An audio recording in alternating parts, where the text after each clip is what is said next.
Hey guys, আসসালামু আলাইকুম। তো কেমন আছো তোমরা? তোমাদের মাঝে আবারও নতুন গল্প নিয়ে এসে পড়লাম। তো শুরু করা যাক। তোকে আমি খুন করে ফেলবো, তবু অন্য কারো বউ হতে দেব না। জানিস তোর লাশও আমার সহ্য হবে, কিন্তু তুই অন্য কারো বউ, এটা আমি সহ্য করতে পারবো না। বিয়ে করার খুব শখ তোর, তাই না? আজ তোর বিয়ের শখ মিটাচ্ছি আমি। আমার থেকে বড়লোক ছেলে পেয়ে দেই দেই করে নাচতে নাচতে বিয়ের পিঁড়িতে বসে পড়লি। অন্ধকার ঘরে এক কোনায় মিমের গলায় ছুরি তাক করে দাঁড়িয়ে আছে আবির। চোখ দুটো বড় বড়, রক্তবর্ণ ধারণ করে আছে তার। ওকে দেখলে এখন যে কেউ পাগলের তকমা আয়াসে লেপটে দেবে ওর গায়ে, কিন্তু ওর কি যায় আসে তাতে? মিম চিৎকার করে বলল, কি সব যাতা বলছেন? সারুন আমাকে, কে আপনি? আর আমাকে এখানে এভাবে তুলে নিয়ে এসেছেন কেন? ও ডার্লিং, আর কত নাটক করবে তুমি? এখন আমাকে তুমি চিনতেই পারছো না? আমি আবির, তোমার ভালোবাসা। শয়তানি হাসি দিয়ে, আমি তোমার জান আবির। তখন মিম বলল, ফালতু না বকে আমাকে ছেড়ে দিন। আমি কোনো আবির টাবিরকে চিনি না, আর ভালোবাসা সে তো দূরের কথা। দেখে তো পাগল ছাড়া কিছুই মনে হচ্ছে না। পাগলামি করতে হলে রাস্তায় গিয়ে করুন, এখানে না করে। এটা পাগলামি করার জায়গা না। আমাকে যেতে দিন, বাসায় সবাই আমার জন্য ওয়েট করছে। এই চুপ, একটা কথাও বলবি না। আর কোনো কথা বলে এখনই গলা কেটে দেব, রেখে দেব, আর নিঃশ্বাসও নিতে পারবি না। আমার কাছে বেইমানির একমাত্র শাস্তি হলো মৃত্যু, কিন্তু আফসোস তোর মতো বেইমানকে মৃত্যুর উপহার দিতে পারছি না। কারণ তখন মিম বলল, বেইমানি মানে কি? আমি কখন আপনার সাথে বেইমানি করলাম? আরে বাবা, আমি বলছি তো আমি আপনাকে চিনি না। আজকের আগে কখনো আমি আপনাকে দেখিও নাই, তাহলে বেইমানির কথাটা আসলো কোথা থেকে? দেখুন, হাত জোর করে বলছি, আমাকে যেতে দিন। আজকে আমার বিয়ে, দেখুন নিজেকে কত সুন্দর করে সাজিয়েছি আমি। আমার জন্য সবাই অপেক্ষা করছে। এখন যদি আমি বাসায় না পৌঁছাই, তাহলে সবাই ভাববে আমি পালিয়ে গেছি, আর সেজন্য আমার বাবা মাকে ছোট বড় অনেকে কথা শোনাবে। আমার বাবার উঁচু মাথা নিচু হয়ে যাবে। আমি তো আপনার কোনো ক্ষতি করিনি, তাহলে কেন এমন করছেন? কাঁদতে কাঁদতে হাত জোর করে বললাম, প্লিজ আমাকে যেতে দিন। তখন আমি বললাম, আমার কোনো ক্ষতি করনি, সিরিয়াসলি। এই মেয়ে শোনো, তুমি আমার যতটা ক্ষতি করছো ততটা ক্ষতি এই দুনিয়ার কেউ কোনোদিন করেনি, আর করার সাহসও দেখায়নি। ধাক্কা দিয়ে বিছানায় ফেলে দিয়ে বললাম, চুপচাপ বসে থাকো, একটু পর তোমার সাথে আমার বিয়ে হবে, সেই প্রস্তুতি নাও। আর হ্যাঁ, আমি কোনো ভিখারি নই, তোমাকে খাওয়ানোর মতো সামর্থ্য আমার আছে। আর যাকে বিয়ে করতে বসছিলে তার থেকে ভালো আর্থিক অবস্থানও আছে, খাওয়া পড়ার কোনো অভাব হবে না। So no tension, okay baby. তখন মিম বলল, আমি আপনাকে বিয়ে করব না। আমার বাবার ঠিক করা ছেলে রাফির সাথে আমার বিয়ে হওয়ার কথা ছিল। বিয়ে করলে ওকেই করব, নাইলে কাউকে নয়। আর টাকা পয়সা দিয়ে আমি কাউকে জাজ করি না। হতে পারে রাফি আপনার থেকে গরিব, কিন্তু মানুষ হিসাবে খাঁটি হিরে। তখন আমি চোখ গরম করে বললাম, কি বললি? আবার বল, কাকে বিয়ে করবি? টেবিল স্মাইল দিয়ে বললাম, রাফি। একদম চুপ, আর কোনোদিন এই নাম মুখে আনবি না। শোন, আজ থেকে আমি হলাম তোর জীবনের সব থেকে বড় সত্যি। হিরে আর কাজ খুব সহজে কেউ চিনতে পারে না, যেমন তুমিও পারো না। কোনটা কাজ আর কোনটা হিরে সেটা বোঝার মতো বোধ বুদ্ধি এখনো হয়নি তোমার। যাকগে, 10 মিনিটে ফ্রেশ হয়ে আসো, কারণ একটু পরে আমাদের বিয়ে হবে। তখন মিম বলল, আমার কথা কি আপনার কানে যাচ্ছে না? আমি আপনাকে বিয়ে করব না। কেন আপনাকে বিয়ে করব? আমি চিনি না, জানি না, কোনোদিন দেখিনি। আমাকে তুলে আনলেন আর আমি আপনাকে বিয়ে করে নিলাম। এটা কি হয় নাকি? আমি আপনাকে কিছুতেই বিয়ে করব না। আমি এখান থেকে পালাবো, এক্ষুনি পালাবো। তখন আমি বললাম, আহ রিয়েলি? ওকে, তাহলে পালাও। আমিও দেখি আবিরের কাছ থেকে পালিয়ে তুমি কোথায় আর কত দূর যেতে পারো। তখন মিম বলল, চ্যালেঞ্জ করছেন আমাকে? তখন আমি বললাম, তোমার যা ইচ্ছা তাই ভাবো। তোমার সাথে বক বক করে মাথা ধরে গেল। এখন বিয়েটা মিটলেই ঘুমিয়ে পড়বো। আজ অনেক দখল গেছে আমার উপর দিয়ে। তুমি ফ্রেশ হও, আমি আসছি। আর পারলে পালিয়ে দেখিও। Okay, bye, see you again new বউ। আরে বাহ, কি সুন্দর নাম দিলাম তোমার, নিউ বউ, আই মিন নতুন বউ। রুম লক করে বাইরে বেরিয়ে গেল লোকটা। এই সুযোগে পালানোর, এদিক ওদিক পালানোর রাস্তা খুঁজতে ব্যস্ত আমি, কিন্তু কিছুতেই কোনো রাস্তা পাচ্ছি না। রুমের মধ্যে একটাও জানালা, তাও আবার ভাঙা যাবে না। তাহলে পালাবো কি করে? আচ্ছা, লোকটা কে? কেন আমার সাথে এমন করছে? কি করছি আমি? যাকগে, এখন এত কিছু ভেবে সময় নষ্ট করার মানে হয় না। আগে পালাই, তারপর ভাববো। ও হ্যাঁ, আপনাদের বলাই হয়নি, আমি মিম। আমার বাবার 2 নয়নের মণি। আমার বড় একটা ভাইয়া আছে, যে 24 ঘন্টা আমার পেছনে লাগে আর ঝগড়া করে বেড়ায়। পারিবারিকভাবেই আজ রাফির সাথে আমার বিয়ে হওয়ার কথা ছিল। আমিও মনের আনন্দে সেজেগুজে নিজের রুমে বসেছিলাম। তখনই এই আবির না আবির গিয়ে আমাকে অজ্ঞান করে এখানে নিয়ে আসে। তারপরের ঘটনা তো আপনাদের জানাই আছে। হঠাৎ দরজা খোলার শব্দ কানে আসতেই দরজার এক কোণায় লুকিয়ে পড়লাম আমি। লোকটা 2জন লোককে নিয়ে ভিতরে প্রবেশ করতেই দৌড়ে রুম থেকে বের হতে যাব, তখনই খপ করে আমার হাত ধরে নিল বজ্জাতটা। তখন আমি বললাম, উফ ডার্লিং, এত ছটফট করছো কেন তুমি? এত ছটফট করো না, তোমার লেগে যাবে তো। তখন মিম বলল, লাগলে লাগুক, তাতে আপনার কি, প্লিজ আমায় ছেড়ে দিন। কেন আমার এমন সর্বনাশ করছেন? কি করছি আমি? তখন আমি বললাম, সর্বনাশ দূর বোকামি, আমি তো তোমাকে সর্বনাশের হাত থেকে বাঁচাচ্ছি।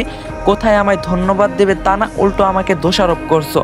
আচ্ছা বাদ দাও, কাজে এসে গেছে, চলো আমরা বিয়ে করব। তখন মিম বলল, না আমি বিয়ে করব না। তখন আমি বললাম, এই চুপ, একদম চিৎকার করবি না, বিয়ে তো তোকে করতেই হবে। এই দেখ বলে ফোনে একটা ভিডিও প্লে করে আমার দিকে এগিয়ে দিলেন উনি। ভিডিওটা দেখে আটকে উঠলাম আমি, বাংলা সিনেমার নায়িকাদের মতো বলে উঠলাম, না এ হতে পারে না, আমার বাবার এ অবস্থা কেন? তখন আমি বললাম, তোমার বাবাকে আমার লোকেরা আটকে রেখেছে, যতক্ষণ না পর্যন্ত তুমি আমায় বিয়ে করছো ততক্ষণ তোমার বাবা ওখানে হাত পা বাঁধা অজ্ঞান অবস্থায় থাকবে। অজ্ঞান অবস্থায় এভাবেই আটকে থাকবে। আর যদি বিয়ে কমপ্লিট হয়ে যায় তাহলে ছাড়া পাবে, আর যদি না হয় তাহলে হুট করে উপরে চলে যাবে। তখন মিম বলল, না না না, এটা হতে পারে না, আপনি আবার বাবাকে ছেড়ে দিন, কিছু করবেন না ওনার। তখন আমি বললাম, তার মানে তুমি রাজি? না আমি বিয়ে করব না। তখন আবির বলল, তাহলে এখন তোমার বাবার লাশ পড়বে। তখন আমি বললাম, না আপনি কিছু করবেন না, আমার বাবার কিছু হবে না। তখন আবির বলল, তুমি বিয়ে করবে না, তোমার বাবাও মরবে না, তা কি হয় খুকি? যে কোনো একটা বেছে নাও, হয় সাদা কাপড়ে মোড়ানো বাবার লাশ, নয় লাল বেনারসি। এবার বলো কোনটা মানবে তুমি? গাইস 25 তারিখে আমি লাইভে আসতেছি তোমাদের সবার সাথে কথা বলার জন্য। তো তোমরা যারা যারা এখন তোমার টেলিগ্রামে জয়েন হও না, তাড়াতাড়ি টেলিগ্রামে জয়েন হয়ে যাও। টেলিগ্রাম চ্যানেলের লিঙ্ক থাকবো পিন কমেন্ট। আর তোমরা যারা ইনকাম করতে চাও তারাও টেলিগ্রামে জয়েন হইতে পারো। অ্যান্ড আমি টেলিগ্রামে তোমাদের জন্য ইনকাম সাইডও আনতাছি, এভরিথিং আমি সব কিছু আনবো। তো তোমরা যারা আমার অডিয়েন্স আছো, যারা ভিডিও দেখতেছো, সবাই টেলিগ্রামে জয়েন হয়ে যাবা। টেলিগ্রাম চ্যানেলের লিঙ্ক থাকবো পিন কমেন্টে। তখন আমি কিছুক্ষণ ভেবে, কোনো উপায় নেই আমার কাছে, চোখ থেকে টুপ টুপ পানি পড়ছে আমার। আর যাই হোক না কেন, বাবাকে বাঁচাতে হবে আমায়। বাবার জন্য না হয় আজ নিজের জীবনকে বিসর্জন দিলাম আমি। হাত উল্টে পিঠ দিয়ে চোখের পানি মুছে কাপা কাপা ঠুটে বলে উঠলাম, আমি রাজি। তখন আবির বলল, এই তো গুড গার্ল, কাজী সাহেব বিয়ে শুরু করেন।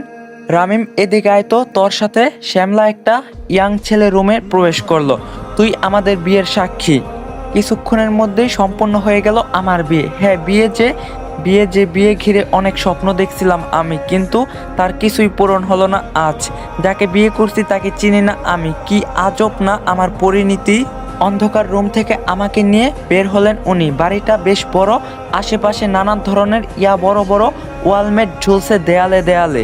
সাদা আর লাল কম্বিনেশনের রং বেশ লাগছে। আমি যেখানে ছিলাম তার পাশেই ড্রয়িং রুম।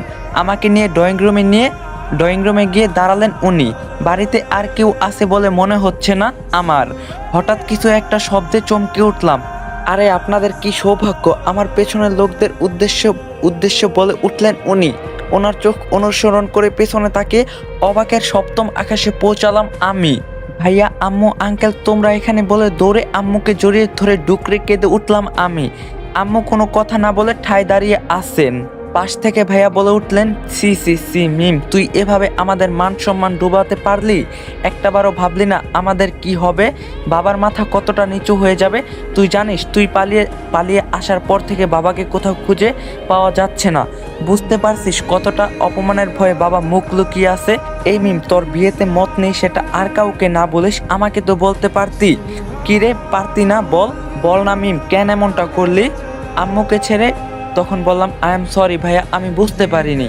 তখন ভাইয়া বলল, এখন তো বুঝতে পারছিস, তাহলে চল আমাদের সাথে, এক্ষুনি রাফির সাথে তোর বিয়ে দেব আমি। এখনো তোকে বিয়ে করতে ওর কোনো আপত্তি নেই, রাফি এখনো তোকে বিয়ে করতে রাজি। তখন আমি বললাম, না ভাইয়া, এটা হয় না। তখন ভাইয়া বলল, কেন হয় না মিম? তখন আমি বললাম, কারণ একটা মেয়ে এক রাতে কয়টা ছেলের সাথে বিয়ে হবে ভাইয়া? তখন ভাইয়া বলল, কয়টা ছেলের সাথে মানে? আর তুমি কে? তার মানে তুমি ওকে কিডন্যাপ করে এখানে নিয়ে এসেছো? তোমাকে তো আমি ছাড়বো না বলেই আবিরের কলার চেপে ধরলেন ভাইয়া। তখন আম্মু, রাফি ও আঙ্কেল সবাই মিলে ওনাকে ছাড়ালেন ভাইয়ার থেকে। নিজের কলার ঠিক করতে করতে বলে উঠলেন উনি, আরে ভাইয়া, আপনার মাথা বড্ড গরম, এরকম কেউ করে? আগে আমার কথাটা শুনুন, তারপর রিয়েক্ট করবেন, ওকে?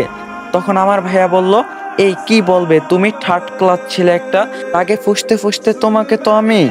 তখন আবির বলল, আরে ভাইয়া, থার্ড ক্লাস কে সেটা পরে বুঝবেন, আগে ঘটনাটা শুনুন। এক রাতে একটা মেয়ের কয়টা বিয়ে হয়? কি সবার আনসার কি একটাই? তো সেই একটাই বিয়ে আপনার বোনের সাথে একটু আগেই আমার হয়ে গিয়েছে। তখন আমার ভাইয়া বলল, কি মিম, তুই এই ছেলেটাকে বিয়ে করছিস, তাও আমাদের কাউকে কিছু না জানিয়ে? নীরবের স্রোতের মতো কথাগুলো শুনছি আমি। এখন শোনা আর দেখা ছাড়া কোনো উপায় নেই আমার কাছে। আমাকে ঝাঁকিয়ে আবারও বলে উঠলেন, ভাইয়া মিম, আমি কিছু জিজ্ঞাসা করছি তোকে। তখন আমি বললাম, হ্যাঁ ভাইয়া, আমি ওনাকে বিয়ে করছি আর আজ থেকে উনি আমার স্বামী। কথাটা তোমাদের কাছে অপ্রিয় হলেও এটাই সত্যি, দ্রুত এটাই সত্যি, সব থেকে সত্যি। তখন ভাইয়া আমার গালে ঠাস করে একটা থাপ্পড় মারলো। তোর এতটা অধপতন হয়েছে, আমাদের মুখে চুনকালি মাখিয়ে বিয়ের আসর থেকে পালিয়ে আমাদের সবাইকে না জানিয়ে ওকে বিয়ে করছিস।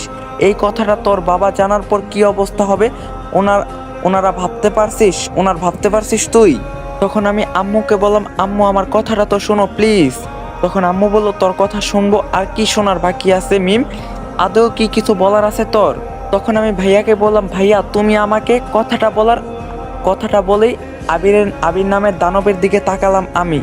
স্পষ্ট বুঝতে পারলাম ভয়ঙ্কর কিছু ইঙ্গিত দিচ্ছেন উনি।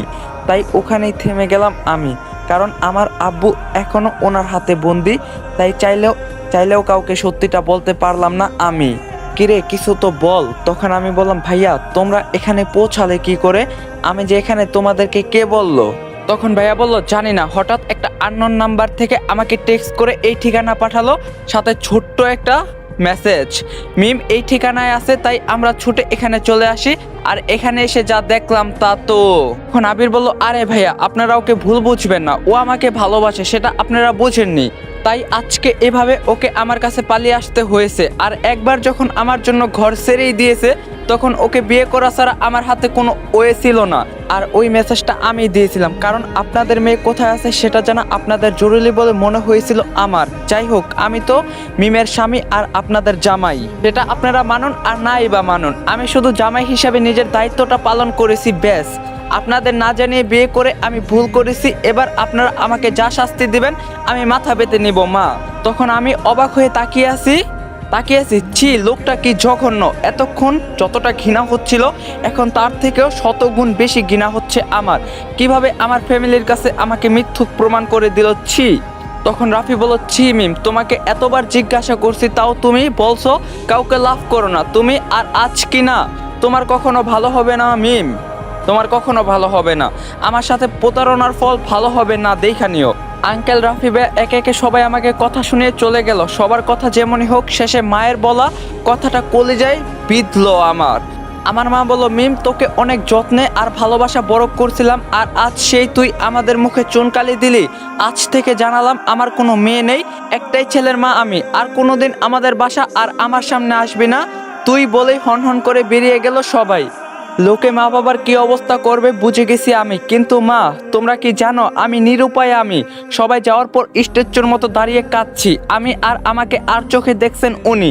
কিছুক্ষণ পর চোখের পানি মুছে নিজেকে শান্ত করে ওনার উদ্দেশ্যে প্রশ্ন ছুড়ে মারলাম আমি, আপনি এটা কেন করলেন? কেন সবাইকে বুঝতে বাধ্য করলেন আমি আপনাকে ভালোবাসি, আর তাই আপনাকে বিয়ে করছি? কেন? তখন আবির বলল, সেটার উপযুক্ত কারণ ছিল, তাই যদি কারণ না থাকতো আমি এসব করতাম না। সো ভাবো এটা কারণ আছে। তখন আমি বললাম, আমার বাবা কোথায়, ওনাকে ছাড়ছেন না কেন? তখন আবির বলল, এত টেনশন করো কেন তুমি? তোমার বাবাকে অলরেডি ছেড়ে দেওয়া হয়েছে, আর এতক্ষণে বাসায়ও পৌঁছে গেছেন উনি। এবার চলো ড্রেস চেঞ্জ করে শুয়ে পড়বো, চলো। তখন আমি বললাম, কোথাও শুবো না আমি বাসায় যাব, এখানে থাকবো না আমি। তখন আবির বলল, বাস, হা বলে অট্টহাসি ফেটে পড়লেন উনি। তখন আমি বললাম, আরে হাসছেন কেন আপনি? আমি হাসার মতো কি কিছু করছি বা বলছি? তখন আবির বলল, অবভিয়াসলি যারা এখন তোমাকে ফেলে চলে গেল, এরাই আবার তোমাকে বাসায় জায়গা দেবে মনে হয় তোমার? ওনার কথায় চুপ হয়ে গেলাম আমি। সত্যিই তো কেউ আমার মুখও দেখতে চায় না, তাহলে আমাকে থাকতে দেবে কেন? কোথায় যাব আমি? কে বিশ্বাস জড়াবে আমায়? তখন আবির বলল, কি চুপ হয়ে গেলে যে? তখন আমি বললাম, আপনি আমার সাথে কেন এটা করলেন? আপনিও খুব ভালো করে জানেন ভালোবাসা তো দূর, আমি আপনাকে চিনিও না, তাহলে সবাইকে এটা কেন বিশ্বাস করালেন আমি আপনাকে ভালোবাসি, বিয়ে করছি? তখন আবির বলল, সব কথার উত্তর হয় না, সব কথার উত্তর দেওয়া সঠিক সময়ও এখন নয়। সঠিক সময়ে সঠিক উত্তর পেয়ে যাবে, সময় হলে আমাকে প্রশ্ন না করে উত্তর পেয়ে যাবে তুমি। আর আমাকে ভালোবাসো না ঠিকই, কোথাও না কোথাও মনের গহীনে কাউকে না কাউকে তো ঠিকই ভালোবাসো। তখন আমি বললাম, কি বললেন? তখন আবির বলল, না তেমন কিছু না, যাও ফ্রেশ হয়ে নাও। তখন আমি বললাম আমি যাব না, আমি বাসায় যাব। তখন আবির বলল এই স্টপ, ভালোভাবে বলে শুনতে পাও না? তুমি কোথাও যাচ্ছ না, আজ থেকে এটাই তোমার বাসা, তুমি এখানেই থাকবে। চুপচাপ ফ্রেশ হয়ে খেতে আসো, আর যদি খেতে ইচ্ছা না করে তাহলে ঘুমিয়ে পড়ো। তখন আমি বললাম আমার উপর জোর? তখন আবির বললাম নো কথাবার্তা, ওকে যা বলছি তা চুপচাপ করো, আমাকে হিংস্র হতে বাধ্য করো না, তাহলে কেঁদেও কুল কিনারা পাবে না। তখন আমি চিৎকার করে বলে উঠলাম আর কতটা হিংস্র হবেন আপনি? আপনার মনে হয় আপনি হিংস্র নন? কি ভাবছেন আপনি আমার বাবাকে আটকে আমাকে বিয়ে করলেই স্বামীর অধিকার সম্মান পেয়ে যাবেন? কিছুতেই পাবেন না।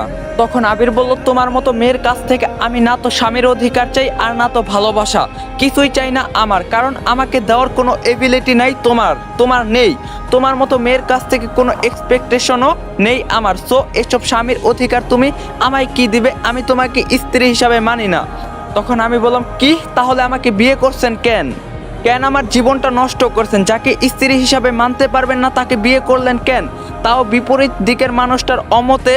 তখন আবির বলল এত সব তোমার মাথায় ঢুকবে না, তাই তোমার মোটা মাথায় এত প্রেশার না দিয়ে চুপ করো, বকবক করে আমার মাথা খেও না, সময় হলে সবই জানতে পারবে।